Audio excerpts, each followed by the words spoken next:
Hello design lovers, I'm Sophie from the Spatialist Design Show, and today I'm delighted to share my top 15 designer tips specifically for small spaces. These are my thoroughly tested and trusted strategies for crafting rooms that not only look, but also genuinely feel more spacious. Each piece of advice is incredibly effective, so you'll definitely want to stay tuned for all of them. Now, I'm confident you're going to appreciate today's video, so please make sure to hit the subscribe button as we release a brand new design video every single week. Alright, let's dive into these strategies for maximizing your compact area. Our first tip highlights the importance of strategic storage solutions. The goal here is to maximize storage wherever you possibly can in your small space. This often means taking your storage solutions from the floor all the way up to the ceiling, if feasible. Think about incorporating built-ins, cabinetry that extends upwards, or tall bookshelves. Also, don't forget to think low. There can be some excellent storage opportunities with underbed solutions, or even within an ottoman.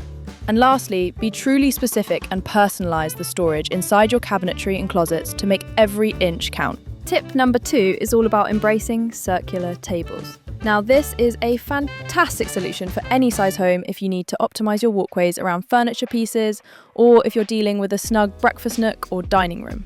When you opt for a circular table, it significantly frees up floor space and fosters a better sense of flow within your room. For small space tip number 3, the idea is to stack your wall art and wall decor vertically. This approach effectively draws the eye upward, creating visual interest on a wall. So instead of scattering smaller pieces of art, consider stacking them vertically. I even like to position a more decorative, sculptural wall art piece on top of another to add layers and intrigue to small space walls. Tip number 4 focuses on large-scale mirrors. When you're incorporating a mirror into your small space, which I strongly suggest you do, don't hesitate to go big with it. Not only does a large-scale mirror visually expand the space, but it also beautifully bounces light around the room. You're not limited to just wall-hanging mirrors. Large leaner mirrors, which resemble floor mirrors propped against a wall, are an excellent choice. You can even place a piece of furniture in front of them, adding further depth and interest. Small space tip number 5 is to add levels of lighting. Let me explain what this means.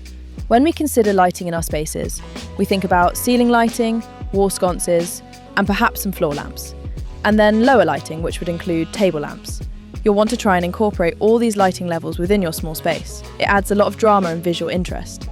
When selecting a chandelier for a small space, unless you have particularly high ceilings, opt for one with a lower profile that can mount close to the ceiling. Also, placing lamps towards the corners of the room at night will extend the room and make it look and feel bigger. Tip number 6 is to select appropriately scaled furniture. We want every piece to fit just right, like a glove.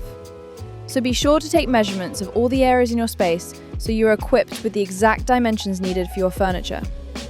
In most cases, you should avoid overstuffed or overly grand furniture, as this can make premium square footage in small spaces feel even smaller. And a little pro tip: if you have a compact dining area or breakfast nook, choose dining chairs that don't have arms. That way, you can push them all the way underneath the dining table and open up the space for walkways. Our 7th tip encourages you to go vertical with architectural molding and tile. Going vertical helps create a sense of volume within our small spaces, and architecturally, a superb way to achieve this is by running applied molding, such as tongue and groove paneling or picture molding. Similarly, if you're choosing tile for your kitchen or bathroom, ask your installer to place it in a vertical pattern, perhaps a subway tile run vertically. This will create so much more vertical space in your small room. For tip number 8, I recommend you go large with your rugs. When you're positioning a rug underneath a seating arrangement in a small space, I really want you to think about taking that rug as far out towards the walls as you can. You want all of the furniture within that seating group to be on top of the rug. Now, if we're discussing a rug underneath a dining or kitchen table, ensure your rug extends at least 3.5 feet past your table. This allows your dining chairs to scoot in and out and stay completely on the rug. Lastly, if you're choosing a runner for your kitchen or hallway, consider going wider with it. Very thin, narrow runners can make a hallway or a kitchen area in front of a range look smaller, so go wider with your runners to create visual space in those areas. Tip number 9 is to maintain cohesive and highly hung window treatments. This principle applies whether you're considering drapery panels, Roman shades, or something like a valance.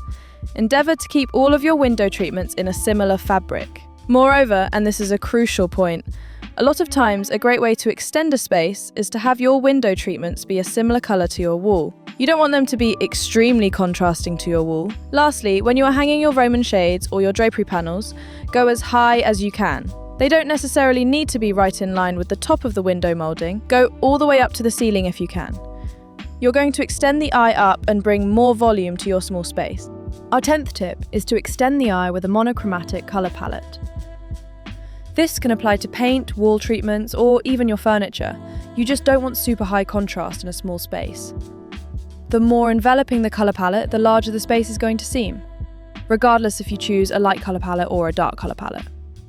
Many times, I hear people say, "Oh, we have to go light and bright in a small space." That's not necessarily true. You just want all of the colours within the small space to feel cohesive. Small space tip number 11 suggests you add space-saving charm with seating, especially built-in varieties. This is such a great tip and a really effective way to maximise your small space. Think about banquettes, a built-in bench or a window seat, anything that creates a seating area that is built in and maximises your wall space. Tip number 12 is to opt for multifunctional furniture and accessories. This could be an armoire where you can store things, your accessories, a bar cabinet, a buffet, a chest of drawers. It could even be a large box that you have on a cocktail table, baskets that stack, or trays. Anything that you can use as a functional piece that is also beautiful is going to maximise your storage in your small space so efficiently. Our 13th tip is to clear the clutter and style in an edited way. When we are thinking about all of the decorative elements in our small space, I want you to keep them pared back just a bit.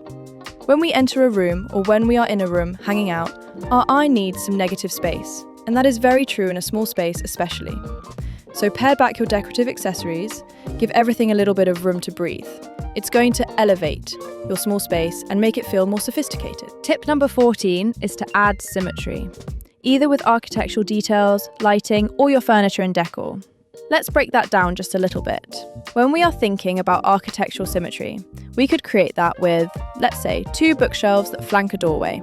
Or maybe it's an archway that creates some symmetry in a space. When we're thinking about it with lighting, we could create symmetry with 2 sconces or maybe even 2 matching lamps that flank a sofa. And then, when we're creating symmetry with our decor pieces, we could do that with maybe an art grid on a wall or putting 2 mirrors on each side of, let's say, a fireplace. Just creating the symmetry somehow, architecturally or through decorative elements, helps the eye to feel rested and creates additional space within a small room. Okay friends, who's ready to jump into these 14 designer tips for small spaces and incorporate some of them into your home? I know that for me, I'm currently designing a client's vacation home. This is a really small little home, about 1,200 square feet, and I have to maximize every single inch in that house. So I am going to incorporate a couple of these small space tips into our renovation. Now, if you enjoyed this video, and I truly hope you did, please give it a thumbs up. And if you'd like to get more design inspiration and practical tips like these, then please make sure you hit that subscribe button right now and the little notification bell so you never miss an upload. We'd love to have you as part of the Spatialist community, where we explore all things design together. Let me know in the comments if you have a favourite small space tip from today. As always, I'm Sophie from the Spatialist Design Show. Thank you so much for watching, and remember, good design is for everyone, so create a home that inspires you. Have fun decorating and designing your small space, and fall in love with where you live, one room at a time.